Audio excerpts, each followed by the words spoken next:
The following program is a public access production.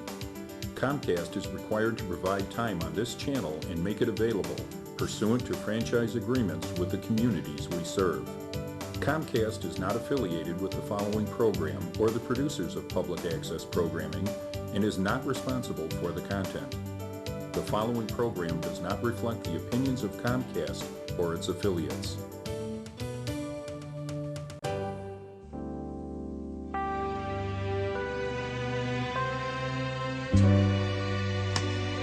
Thank you for joining us. This is me, Ms. Ron, coming to you from Voices of Mass Discussion. As always, I am so excited. I have an exciting guest with me today. We're going to start off introducing you to him as a young author, but as I was just conversing with him, his story is bigger than that. So his name is, of course, I have to let them tell their own name because I would mess up some names. But anyway, his name is Omar Yamini, and he has it's a prison story, but it's really a young person story. So I need the young people out there to pay close attention, and I need the parents to listen to this. Because this young man has a story to tell that you think that your child is the exception, and so did his mom. And so I'm going to introduce him to you, and then we're going to get to talking, because as we both know, this 30 minutes go by quickly. So, Omar, I want to thank you for coming out. Thank you. Okay, I appreciate it. And thanks for the books, because I did read it. There's, I take the train to work, so in a couple of days I was through with it on the train, yeah. And so then what he had told me about over the phone is that in addition to his work, in addition to his ministry to bring the message to young people, he started a workbook. He'll tell you a little bit about that. I was just introduced to that today, even though we had discussed it on the phone. So Omar, tell us a little bit. This is the platform that we operate on when we have a guest. Who are you? Mm-hmm. What is it that you do? And why should our listening audience care? Right. So we're going to start off with, who are you? My name is Omar Yamini. Mm-hmm. I am from Southside Chicago. I have two-parent household. Mm-hmm. I have 5 siblings. Okay, and there's going to be a reason why this is significant.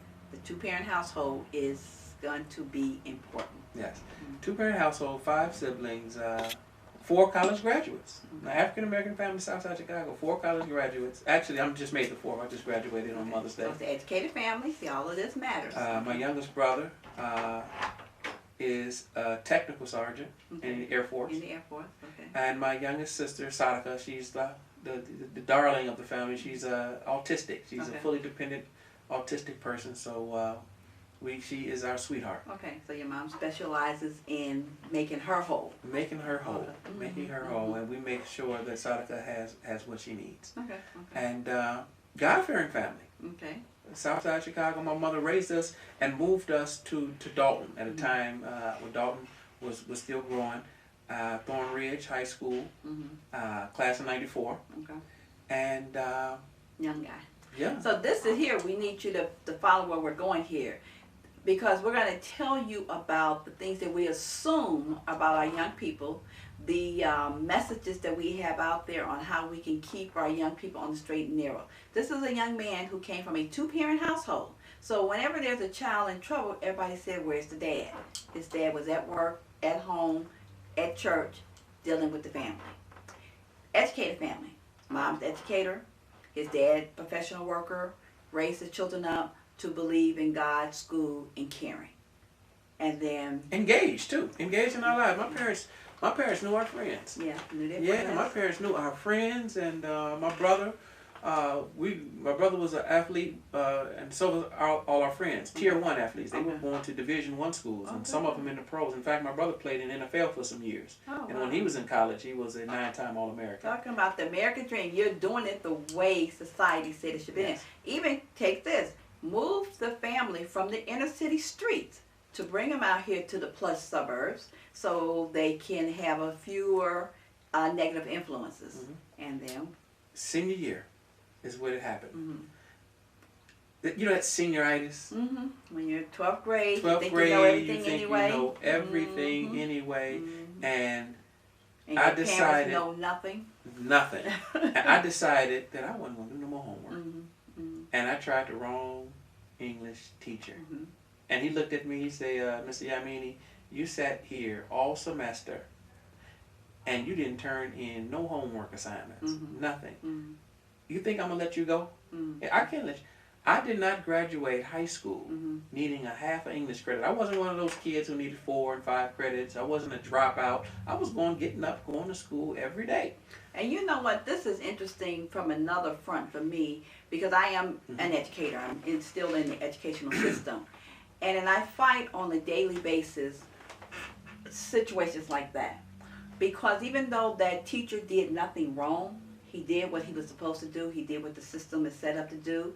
And you hadn't earned the credit. But had he taken a different approach or had a different attitude, your story, as he's going to unfold to you, would have been totally different. Absolutely, I believe so. Different. Yes. But you know what? But I have to take responsibility. I'm an accountable person. I guess that was my butt. Yes. At the end of the day, there's the choices you made that led to the outcome and the reason why we're here today. Yes. But then again, there's also that Christian element that even though God does not choose evil for us, but sometimes he let us walk that we think we know we're talking about. And that was your story. And so he's turned your bad into good, or you've allowed him to work through you to turn your bad into good. Oh yes. So, I am a God-fearing person, and in fact, that was what allowed me to make it through that terrible experience, that dismal jury experience, because of my foundation. My parents raised us a God-fearing family, but it was a basic understanding. It was, glorify your Creator. Now, this teacher who did not have the wherewithal to help you grow beyond yourself. Since you've had your experience, you've been back home. Have you encountered him or gone back and spoken with him at all? Oh no, he was retiring at the time. Oh, he's retiring at the time. He was retiring at the time, but I don't think much about that part of it, other than I needed that English credit. And but I was it close. resonates for me because I'm an advocate for the kids in the school, and a student like yourself who's at that stage where you just think you know, and then a person like myself who's been here almost 100 years and know you don't know that you don't know, and so I have that tendency to be like, Miss Wood, would you get you some business? And I'm the one with those kids. I did get me some business. My story has elements like that. Okay. Different elements, and people say, okay, well, wait a minute. If you had done this, then this wouldn't have happened. And what about this person? How come they didn't usher you along? But again, I just say, see, each person who reads any book, you end up taking your own message from it. And so I'm with you. I'm totally not blaming that teacher. Good God, no, we get blamed for enough. So it's not his fault. It just reminds me that when that student gives me that you have hit that last nerve, I'm gonna go. Okay. I'm gonna still dig. Okay. That's what for me. Yeah. I'm not blaming him at all, because hindsight, if he knew what he knows now. And the truth is, I probably was aggravating the man. Yeah, that's what I'm saying. So that's how they do, and so that now I'll know that I'm just gonna try one more time for your sake and my sake. Yeah, I probably was aggravating the whole semester. Yeah. So, and then too, and then but there's a lesson in school when you're trying to teach that young person how to be responsible. Yeah. And because you hadn't done your part, then how could he teach you to be responsible by giving you a credit you hadn't earned? But the difference is you were not an at-risk student. Because an at-risk student, this is why this is an important interview, and that's why I want you to share your story. Because as an at-risk student, we go far beyond the call of duty to make sure that you don't slip through the cracks with that half a credit. But because you were not an at-risk student, the lesson for you was going to be different. That you have to do what you're supposed to do in order to get the rewards. Yes, and then it's a danger zone, because for me, after being raised in a God-fearing household where parents were engaged in our lives, that junction, when I did not graduate, that place where all my friends, the people I was raised with and grew up with, went on with their futures, went to college, some went to Job Corps, some went to the armed services. When my real friends went on, I was in a no man's land. When they went on, there I was, just floating, because like I said, I had been kept. We don't realize how much we have been kept when you go to school every day and every year from preschool up to 12th grade. I had been kept in school and there was floating in the no man's land, and all my friends gone, and so I found some new friends. I did what so many young people do, and that it's so in that vulnerable. That vulnerable so place. So how did you end up with this new group? Did you already know them from school? I knew them. You already knew them. I knew them. That wasn't your crowd originally. But no, it wasn't my crowd originally. I knew them. It was my crowd was gone. Right. That's what I'm hearing you say. And it wasn't that they were bad guys. They just weren't, my crowd. And we have a bunch of young people with nothing to do.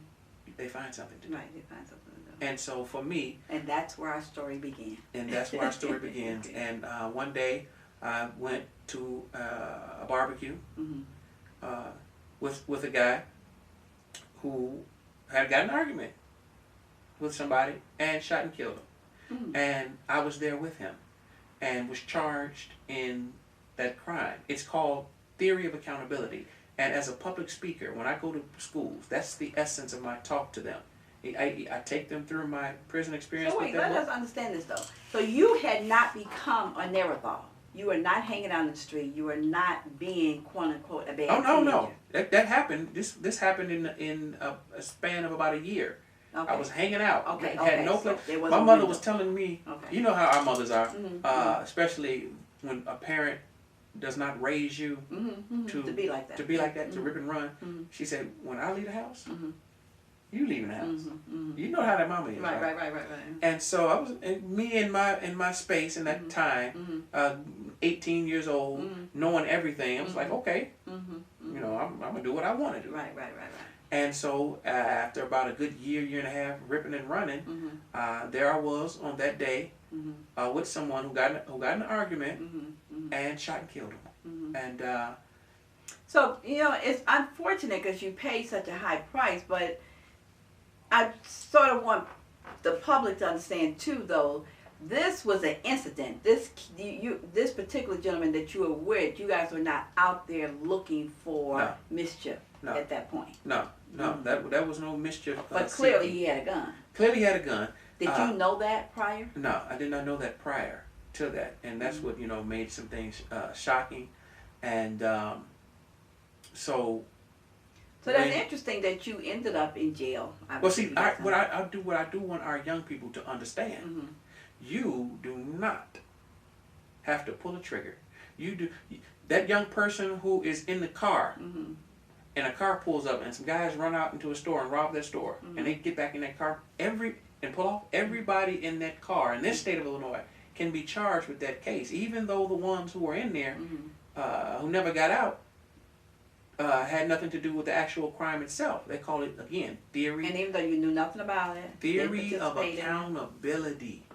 Is so, what but you know what? But see, this is really, you really have your work cut out, because you have to wrap your mind around, because you have to take away the notion of what we perceive and paint the picture of what really happened. You did not, even your friend did not set out to with ill intent that day. No. It wasn't premeditated. No. We're not robbing anybody. No. We're not getting high and ended up playing dice and get into argument. No. Just a spur of the moment. You piss me off, I piss you off, and then I made the very poor decision. Impulsive. It was an impulsive thing that can cost you your life. And in my prison experience, I was in prison for 15 years. And there are so many good young men. And can you guys look at this? I told him he had to be called Alex in Wonderland. Because there's nothing about this gentleman that you could even imagine you going to prison even as a visitor, let alone as a resident. I knew a young guy who was, when I was in the county jail, he had a 3.6 GPA. And he got in the car with some buddies because he was mad at his parents. He said, I'm mad, I'm leaving. And got to hanging out. And just one night they drove around and shot, and the guys he was with shot some people. Killed. Killed 2 people. And here this young man is, 3.6 GPA senior year, and he was in the county jail being charged with what they call them heinous crimes. And that boy ended up getting like 80 or 90 years. Wow.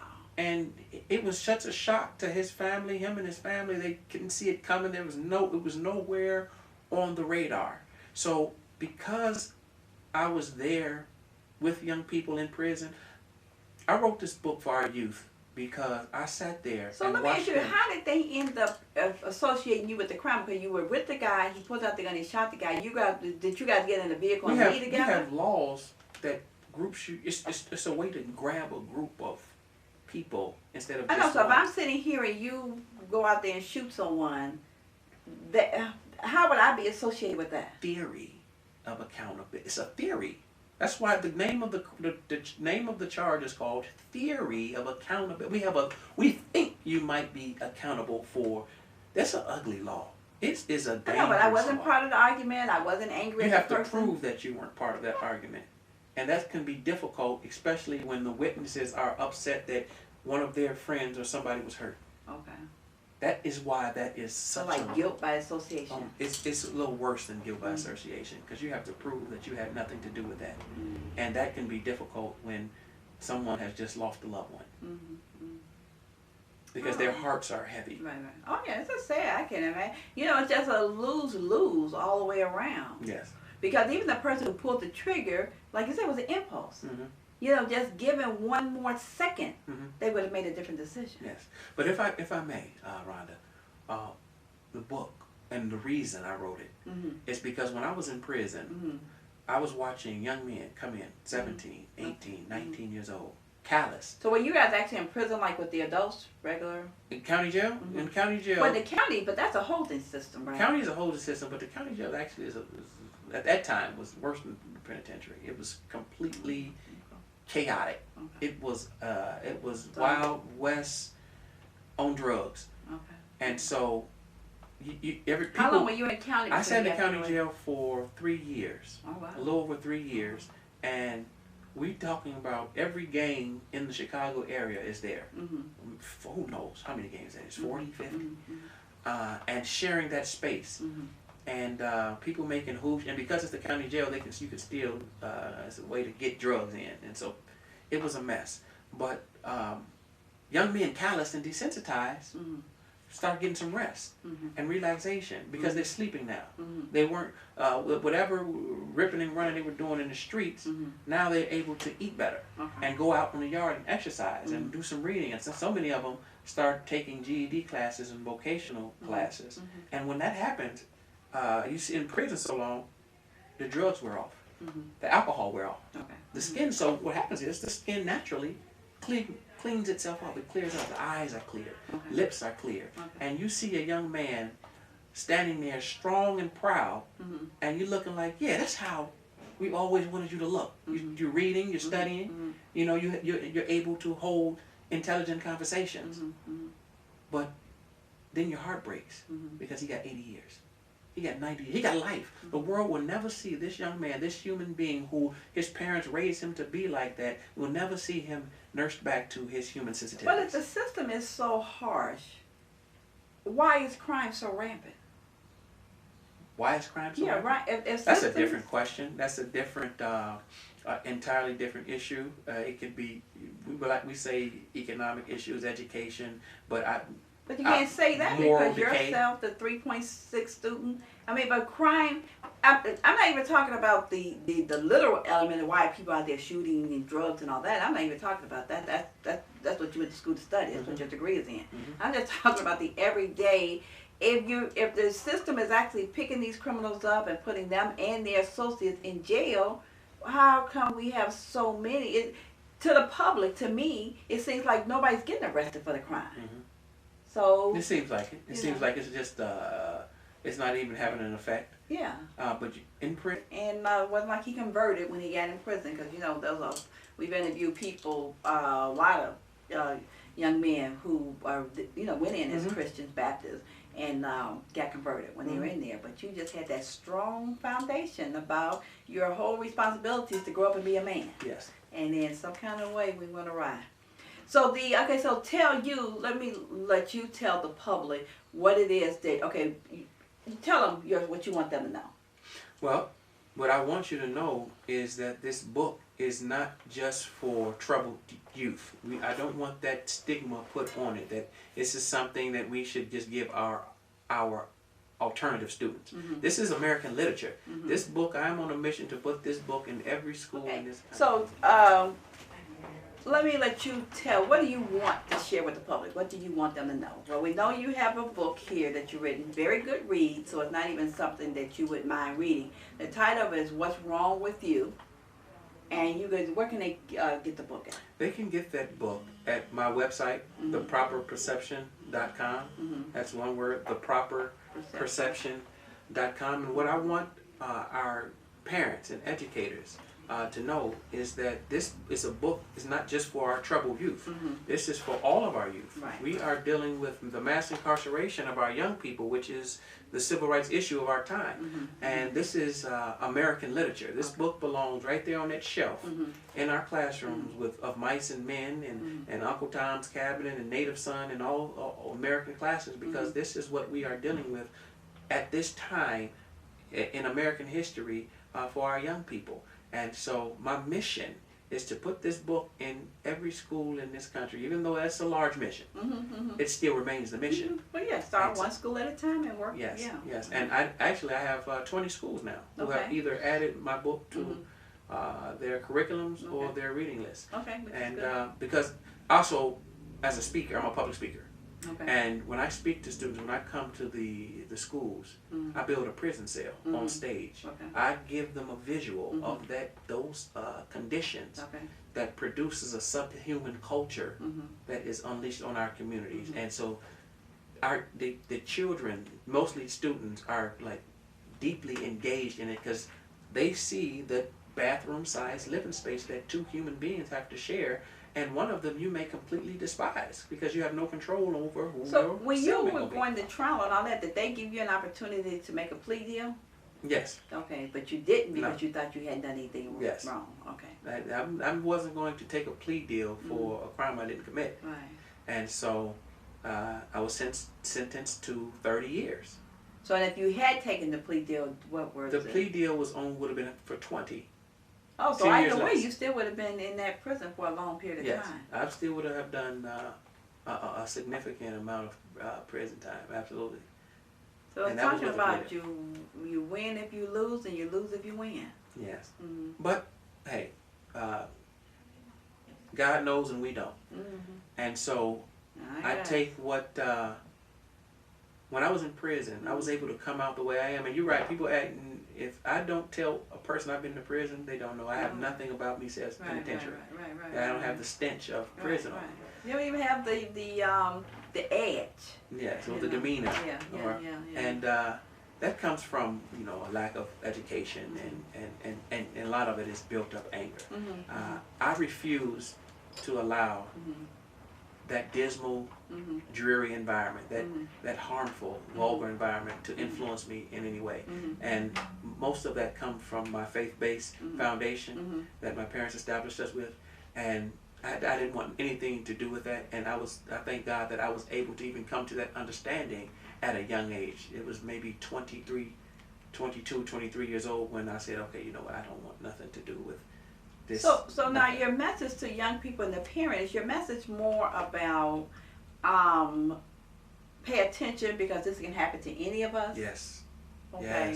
Yes. Our parents have to pay it. We have to, as parents, and I'm a father now. I have 3 children, all girls. Since you, in 4 years, you have 3 children? My wife had a child but she was bringing me. I pretty much raised her. Okay. She was a baby coming to see me, and then we've had 2 others since. Oh. So wait a minute. So you had a child while you were in prison? No, that was her child. Oh, okay. My Okay. wife's So child, you but I just blended pretty much family. raised her. Okay. I wanted her to, even though I didn't like the baby coming in, but I wanted her to get to know me. But we've had 2 other children since then, and I have Congratulations.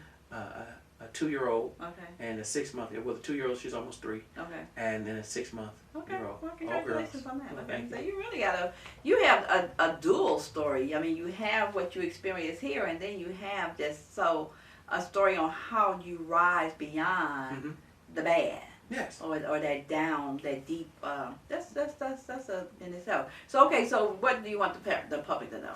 Well, what we want to know about this book. We want to warn our young people Mm-hmm. of those harmful influences Okay. that they invite in their life. Also, I'm executive director of a nonprofit organization, Okay, and determined to be upright. That's the name of the organization? Yes, determined to be upright. Determined to be upright. Yes, we Okay. want our young men who want to be clean in their thinking and Mhm. behavior and not candidates Mhm. for harmful influences and gang recruitment. And we want to have the discussions on the helpful and harmful. We don't want to just deal with all the things, Mhm. but helpful and harmful influences And where's in your the life of a organization human being. located? Do you have a physical location? We're new. Okay. We are very new Startup. startup Okay. organization. Mhm. We are starting our fundraising, so Mhm. we are collecting seed money for Mhm. our young people, Mhm. and we are going to dig in. In fact, we are going to use this book Mhm. and the workbook to Mhm. dig into those influences to bring to the youth's conscious. We want them conscious. They have to be cognizant of these harmful influences so that they can identify them when they encounter them. We want to do this with knowledge, with a complete certainty that no, if I go over here with this guy and I know the kind of things he's in, I'm going to get what he got coming. What happened to you was so not predictable. So is your message pretty much that you need to stay on the straight and narrow? Because if you're going in the right direction, you're going to end up at the right location. Because it's one thing because you're not focused on at-risk children, so it's easy to say at risk. You hang with the, the bad crowd. You're going to end up. It's not when, but it's not if, but when. But It's in not your if, but when, situation, yes. because you were not recruited by a gang and you were not consciously heading in the wrong direction. Mm-hmm. You see what I'm saying? Mm-hmm. It's like you have a subliminal message for a person of your stature. Yes, but I won't say subliminal. It may be, but it is more of a true reality of our situation. But if Our you were young sitting men, in a young men meeting- get influenced. Young men are impressionable, Mhm. and they can see some guys who have a particular bravado, Mhm. and it looks appealing. Right. I don't care who you are, how you raise your son, because he's a male, he has this aggression in him, and he sees something that not all young men are like this. Some of them will But I'm just saying, never. if you were sitting in a group, considering the fact that you considered yourself to be a straight and narrow young man, what conversation would have resonated that maybe I should just go and get myself a direction? I believe the greatest problem with that in our young people is they need something to do. Mm-hmm. The ones that are not engaged in anything, if they're not in school, if they're not the ones who are just floating, they need something to do. I know, but how did the conversation get to you? Because you already had the foundation. You already had the strength of a religion. Because I don't even know any religion that's more grounded than being a Muslim, especially being reared as one. And the whole channel, the whole walk, the whole talk is about becoming a man. The power of influence. Influence is greater than sometimes we give it credit for. Okay. And it can take any of our children, especially if a parent is not paying attention to what's going on. Because at that time in my life, it was a lot going on in my home. Okay. My mother had a fully dependent. She was dealing with my baby. She was a baby at the time with autism. Okay, yeah. And my brother was on his way to college, and I had another sister on her way getting ushered into high school. So it was a lot going on with Omar over here acting like he don't want to listen. Right. Okay, Right. so that's an American story. Right. That is not, no family is exempt from that, especially when you have a person who have been raised the right way and is almost an adult, and so the parents look at them like, listen, we gave you everything you needed, so maybe you have to bump your head. But there are other children here that need attention. Right. So that's what I mean by influence. So it seemed like that tough love went awry. I mean, it's just so, I don't know. And I guess that's why you're on your mission. Because it's so many minds and hearts that you need to get to. Yes. So I can you got your work cut out for you. Yes, but you know what? This is my passion. This is the mission. And I have the spirit to do it. I have the spirit to see it through. Personality to see it through. Now, what is that quote you have? What is that thing you say to the audience? Are you worth it? What is that you told me you say to the kids? I asked them when I'm in in the audience, I asked them, raise your hand if you know somebody in prison. Mm-hmm. I'm getting 95 to 98% of young people in these audiences that are raising their hands. Teachers, I've had a principal, assistant principals, and superintendents come up to me after my speaking engagement and say, you know, my brother's in prison for 30 years. Mm-hmm. My cousin's, and I have one person say, my cousin's in assistant principal. Mm-hmm. My cousin's in prison for 100 years. This is something that is impacting all of our families. This is not just the bad kids or the kids who ran off and got high. This is an issue. This is why I say this is the plague of the 21st century. And we are using all of these young minds. That's just, it's like they're being picked away. They are being picked away. And so I'm on a mission to knock that number down, to stop them from picking our young people away by bringing to their conscience. We need them cognizant, conscious of what will happen. This is not a maybe.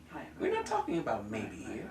We are talking about what's going to happen to you if you get in the car with this guy, with this loose cannon friend or cousin. Mm-hmm. Some of us, we have so many relatives that are wild. If you get in your car with your cousin. So you don't take that persona, if I can end up in jail, you can only imagine. You don't have I am completely transparent with them, mm-hmm. and bring them into their attention in a way that they understand, mm-hmm. that they can relate to. That's why the book is so powerful for our young people, because they engaged in it. Mm-hmm. It's not a boring read. Right. No, it's definitely not.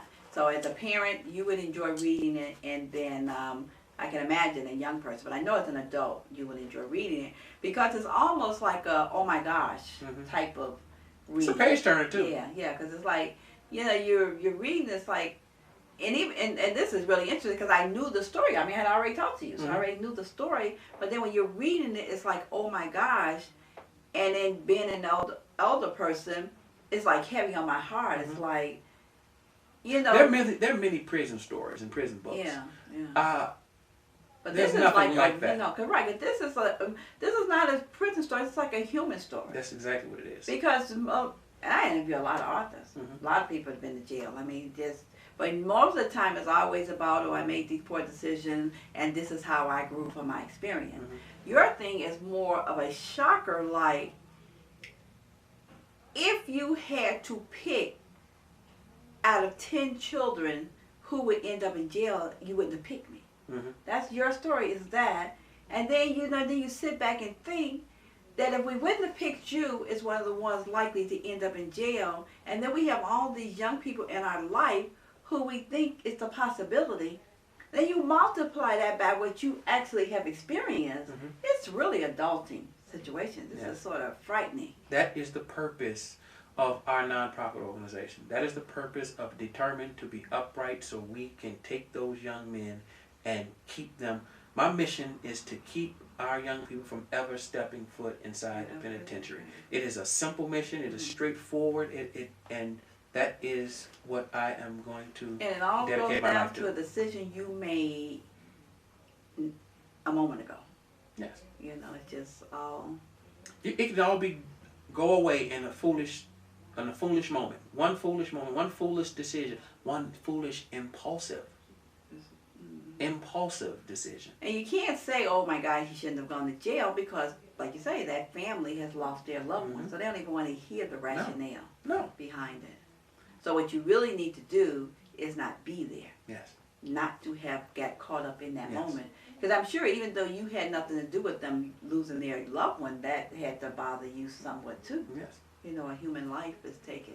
And I'm sure you had those if I could have, would have moments. Mm-hmm. There was nothing you could do. You wasn't the one angry. It's just. So anyway, so we have a excellent young man here. He has a beautiful family. His mom, I spoke with his mom. His mom is a very talented, supportive, and intelligent young woman. He's walked that walk. He's gone, served his time. He's grown from it. He's come out instead of being bitter or being, having a pity party. He's come out and said that if this can happen to me, it can happen to far, far too many of our young people. So, and even though, unfortunately, he cannot go back and do anything about the lives that was lost in his presence, he's trying to help other parents, other families not have to first of all, have their young one be a victim, and then second of all, not end up in the. Yes, we are going to save. We are going to do our part to help save our young people. So so do you have a principle or a formula that you teach?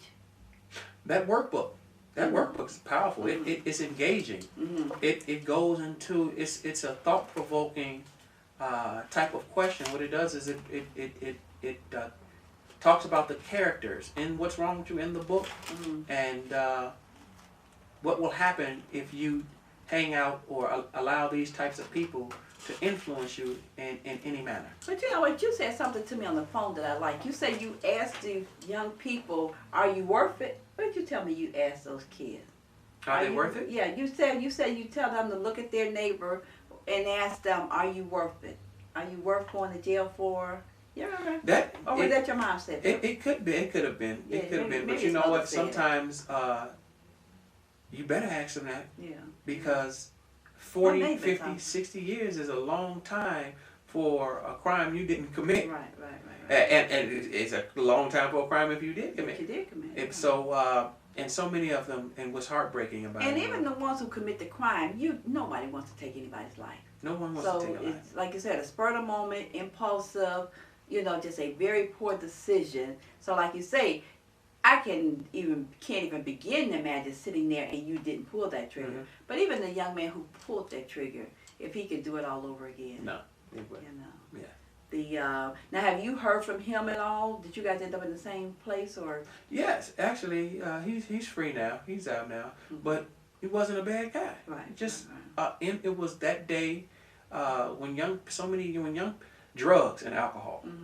We was having that conversation Right, before. right. And we don't want to talk about how powerful an influence drugs and alcohol has on the mind, especially on young people. When you have a young person who is still developing, Right.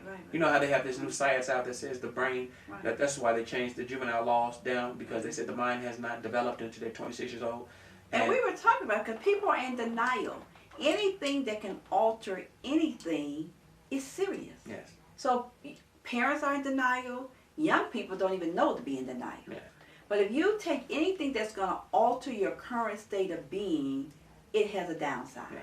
And it's not just drugs. Drugs and alcohol Alcohol, will alter your thinking. Your It bothers state, your inhibitions. Mm-hmm. And so when you have a young 15, 16-year-old person Mhm.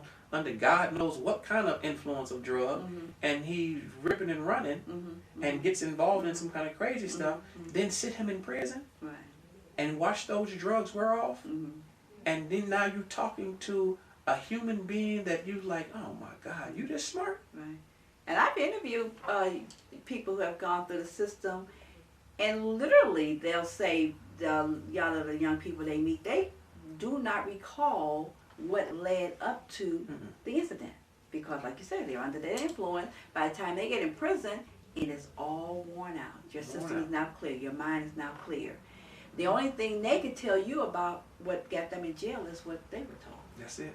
That's It broke my heart, and it was the number one reason for me writing that book was watching those young men Okay. at that age, watching the drugs and alcohol wear off, and seeing them skin looking magnificent, working out, exercising, then put on some muscle, and reading some books, and like really brilliant minds, artists. Okay.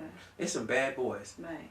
in there. All that talent in the jail. And free, because they're not under the influence of any of those drugs when they were up in prison at 18, 19 years old, but they got 60 and 70 and 80 years, and it just breaks your heart. Boy, I would just love to know, with that many people in the jail system, why aren't there a better deterrent for the crime in the street? What are we missing? And you can't say the conversation, because people have this conversation on a regular basis. So are we not having it with the right set of young kids? Or does every kid think they're an exception? I don't know if that is that of more than moral decay. We talk about education and a lack of it, and a lack of wealth. We even talk about a lack of political power and influence. But no one speaks on what we done to our own neighborhoods because of a lack of self-discipline. Yeah. A lot of it is boiled down to self-discipline. I want what I want and I want it now. Yes. All that instant Pleasure, gratification. instant gratification. We don't go as far as we don't. No one wants to say, well, we're immoral. Right. Or picked up some behaviors that are corrupt. And everybody wants to make everything okay, and everything's not okay. Yes. Because it's time for us to wrap up, and I'm going to close with this. Because, you'll hear them on the things talking about how come big box stores and, the fancy stores, Macy's and all these stores don't come to a largely minority neighborhood. And everybody wants to blame it on everything except for the morals, like you said. Because in addition to the external theft, you're going to have those that come in there and they're going to try to steal from the store. But because some of us lack the moral fortitude, they have so much internal theft. And those large corporations are in business to make money. It's a capitalist society, whether we want to own that part of it or not. And so therefore, part of the decision not to invest in that community didn't have anything to do with being a minority or your race. It's just that the internal theft is just as high. Well, that's a whole other topic for me. and one thing I do best is stay in my lane. I stay in my lane. No, I'm not talking about the internal theft. Don't get off on that. I'm talking about the moral fortitude. Yeah, oh yeah, you gotta have some because moral fortitude. if you have your own ethics and your morals, you're not gonna go to that company. There's some things you're just not going to do. Yeah, you're not gonna do. Yeah, no, I'm not talking about the corporate greed. Yes. I'm just talking about the moral aspect of it. Yes. So. I have an inclination to do the right thing, and that's what we want. We're determined to be upright. In fact, we want our young people to understand when we have these discussions about these harmful influences. We want you to be able to identify this stuff, so that consciously, okay, if I do it, I'm done. So now, with your non-for-profit, are you going to be just an educational force? Are you going to have different social services? Yes. See, what we do is, along with the discussions of those influences, we want to take our young people on trips. We want to bring them out of their neighborhoods, open up their minds so they can see the world, and God willing, we want to go national and international. I want to take some young people to Africa on a safari. Right. I want their minds so open to the rest of the world and what's going on. And that might have so much to offer. Yes. Now, is there a phone number where people reach you, or you just want them to contact you by your email? They can contact me through I'll give you my number. My number is area code 319-400-9762. But mostly you can contact me through theproperperception.com. Okay. So, and is there a website? Yes, that's the website. that is the website. Okay. The so proper you know what? Actually, you want to try to go on the website, because that way you have your video footage of the prison, the cell you were talking about. Yes. Because he was describing it, but it's if you go on there and see the visual, you're gonna the demonstration he gives. The room is no bigger than this carpet we're sitting on, and like he said, you had to share that with himself and another gentleman. And the toilet was in there with no barrier, and you had to eat, sleep when you eat in there. You're gonna smell everything that goes on in that place. Okay, so we are getting our wrap-up moment, and he is just such a delightful young man, very, very pleasant gentleman. A lot to say. Excellent book. I do say this is a good read. So it's not even something that will take you long to read, because once you start reading it. And then in addition to that, it's sort of like a reference. Because even though, I read it, it's been several months ago since I read it. But when I'm writing an article, or when I'm talking to someone about our youth, which I do quite often, then I have made reference to it. Yeah, so in addition to being a reader, it's also a good reference source. Well, thank you. As far as thoughts and opinions and oh my God, and then I'll be saying, oh my God, or I'll remember, like I was trying to remember a quote, I remember that somewhere, and then I'll get to thumbing through it.